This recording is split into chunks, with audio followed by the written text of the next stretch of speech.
పూర్వం కృష్ణానది తీరంలో కొల్లూరనే గ్రామం ఉండేది. ఆ గ్రామంలో రామశర్మ అనే యువకుడు ఉండేవాడు. అతడు దైవభక్తుడు. ప్రతిదినం భగవంతుని స్మరించుకున్నాకే తన దినచర్యలు ప్రారంభించేవాడు. పేదలపై జాలి చూపించేవాడు. అవసరమైన వారికి తను చేయగలిగిన సహాయం చేస్తుండేవాడు. అతని ఇంటి ప్రక్కనే మల్లయ్య శెట్టి అనే వ్యాపారి ఉండేవాడు. తనకి లాభం లేని ఏ పని చేసేవాడు కాదు. అతను ఎల్లప్పుడూ ధనకాంక్షను కలిగి ఉండేవాడు. మల్లయ్య శెట్టి రామశర్మను దాన ధర్మాలు చేసి ఉన్న సొమ్మును ఖర్చు చేస్తే తర్వాత నిన్ను పట్టించుకునేవారెవరు అని హెచ్చరిస్తుండేవాడు. రామశర్మ అతడి మాటలు విని నవ్వుకునేవాడు. ఒకసారి ఆ ప్రాంతంలో కరువు వచ్చింది. పంటలు సరిగా పండలేదు. దానివలన రామశర్మ ఆదాయం పూర్తిగా తగ్గింది. ఆకలితో బాధపడుతున్న వారికి తన వద్దనున్న ధాన్యంలో కొంత ఇచ్చాడు. దానివలన అతని ఇంటిలో ధాన్యం పూర్తిగా అయిపోయాయి. రామశర్మ అతని కుటుంబం ఆహారం కోసం ఇబ్బందులు పడవలసి వచ్చింది. మల్లయ్య శెట్టి రామశర్మ, నేను చెప్పిన మాట వినకుండా దారిన పోయే దానయ్యలకు ఆదుకున్నందుకు నీకీ శాస్తి జరగవలసిందే అన్నాడు. రామశర్మ రాజధానికి వెళ్ళి రాజును దర్శించి ఆయన సహాయం పొందాలని అనుకున్నాడు.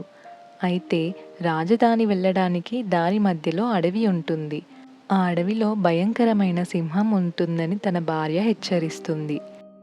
రామశర్మ ఆకలితో మాడుతూ చనిపోయే కంటే సమస్యను పరిష్కారం కొరకు ప్రయత్నించి ఆ ప్రయత్నంలో సింహం చేతిలో చనిపోవటమే మేలు అని రాజధాని వెళ్ళడానికి నిశ్చయించుకుంటాడు.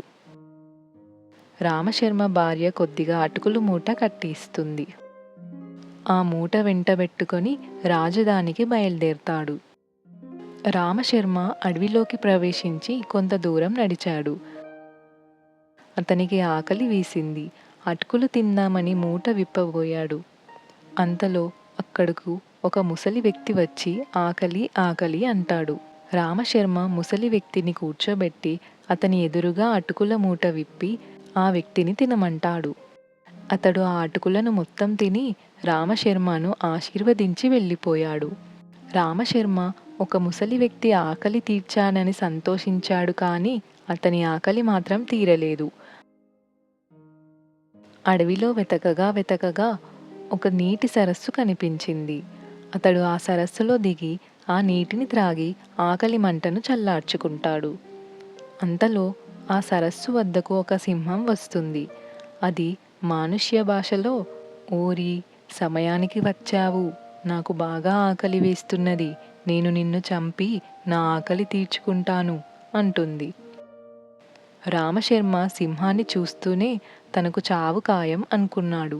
అందుకని రామశర్మ నిర్భయంగా, మృగరాజా, నేను, నా పిల్లలు ఆకలి బాధతో అల్లాడుతున్నాము. ఆకలి తీరే మార్గం వెతుకుతూ నేనిలా అడవికి వచ్చాను.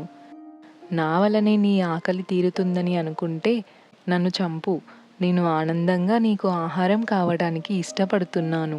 అయితే నా భార్య పిల్లలకు ఆకలి తీరే మార్గం చూపలేకపోతున్నందుకు బాధగా ఉంది. అంతేగాని చనిపోవుటకు, నీకు ఆహారం అగుటకు నాకు ఎలాంటి బాధ లేదు అన్నాడు. రామశర్మ మాటలలో నిజాయితీని సింహం గుర్తించింది. అది సాధారణ సింహం కాదు, అది ఒక వనదేవత రూపం. సింహం రామశర్మతో, బ్రాహ్మణుడా, నీ నిజాయితీ, నీ ధర్మగుణం నాకు నచ్చాయి. ఉన్నదానితో లేదనకుండా ఇతరులకు సహాయం చేస్తావని తెలుసుకున్నాను.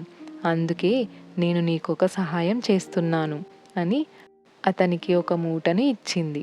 రామశర్మ ఆశ్చర్యపోతూ, ఇది నా అటుకుల మూట కదా, అటుకులను ఒక వృద్ధుడు తినేయగా అది అక్కడే వదిలాను. ఇది నీ వద్దకు ఎలా వచ్చింది? ఈ మూటలో ఏమున్నాయి అని అడిగాడు. నీవే చూడు అంటుంది సింహం. రామశర్మ కుతూహలంతో మూట విప్పి చూశాడు. దానిలో బంగారు నాణాలు ఉన్నాయి.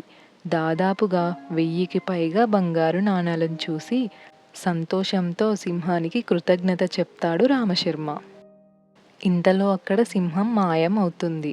ఇంతలో ఆశ్చర్యం, అక్కడ సింహం ఉండదు. చుట్టుపక్కల దాని జాడ కూడా ఉండదు. రామశర్మ ఇది భగవంతుడి దయ అనుకొని ఇంటికి తిరిగి వెళ్ళాడు. సింహం ఇచ్చిన బంగారంతో రామశర్మ ధనవంతుడయ్యాడు. దాన ధర్మాలు చేస్తూ మంచివాడిగా పేరు తెచ్చుకున్నాడు. మల్లయ్య శెట్టి రామశర్మ వద్దకు వచ్చి, మిత్రమా, నేను చాలా ఇబ్బందుల్లో ఉన్నాను. నీవు నాకు సహాయం చేయాలి అన్నాడు.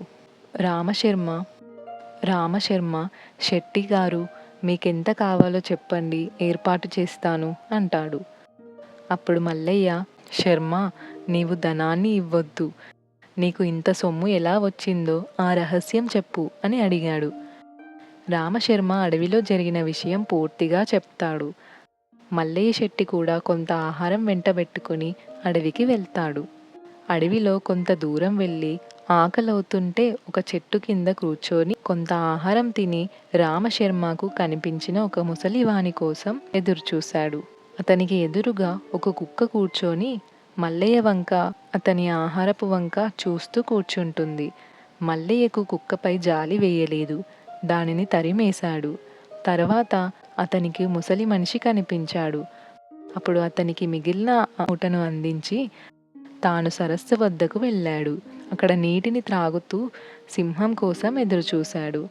సింహం వచ్చింది. అది మల్లయ్య శెట్టితో, భయంకరమైన అడవిలోకి వచ్చావు, నీకు ప్రాణాలపై ఆశ లేదా అని అంటుంది.